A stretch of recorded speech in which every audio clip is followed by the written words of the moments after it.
आइए, आप सभी का स्वागत है हमारे चैनल में।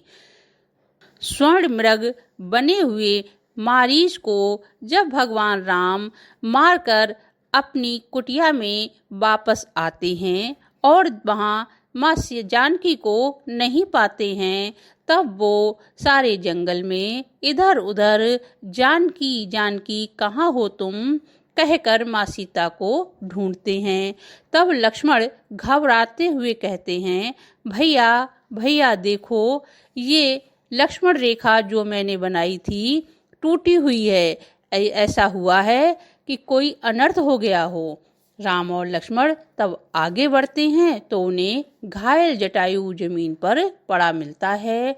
राम गंभीर होकर जटायु से पूछते हैं कि यह तुम्हारी क्या दशा हुई है।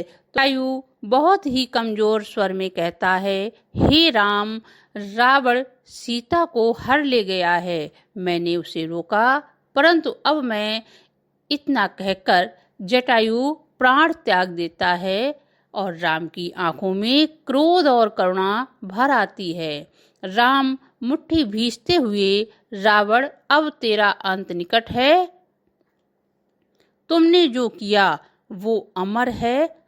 जटायु, तुमने अपने प्राण देकर धर्म की रक्षा की। और जटायु का अंतिम संस्कार करते हैं, विधि पूर्वक अग्नि देते हैं।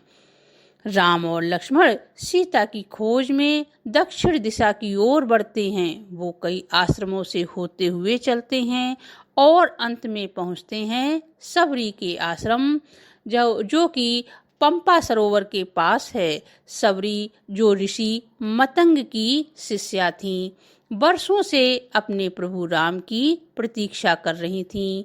ऋषि मतंग ने मरते समय कहा था कि राम आएंगे और तू उन्हें देखेगी। तब से सबरी रोज सुबह उठकर, क्या आज प्रभु आएंगे?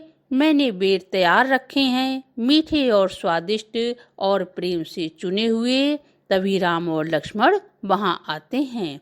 राम मृदु स्वर में कहते हैं, माँ, क्या यही ऋषि मतंग का आश्रम है? सबरी कांपते हुए स्वर में कहती है, राम, हे प्रभु, आप आ गए, मेरे जीवन का उद्देश्य पूरा हुआ। सबरी राम को बेर देती हैं, जिन्हें वो चख चख कर सबसे मीठा चुनती रही हैं। और राम सबरी से कहते हैं, माँ, तुम्हारे प्रेम से बढ़कर कोई प्रसाद नहीं है, मैं धन्य हुआ। सबरी आंखों में आंसू लिए हुए कहती है, प्रभु, सुग्रीव नामक वनराज आपके मित्र बन सकते हैं। ऋषि मुख पर्वत पर वो रहते हैं, वही आपकी सहायता करेंगे और माँ जानकी आपको जल्द ही मिलेंगी। आज की कथा यहीं विराम होती है। सभी को राम राम।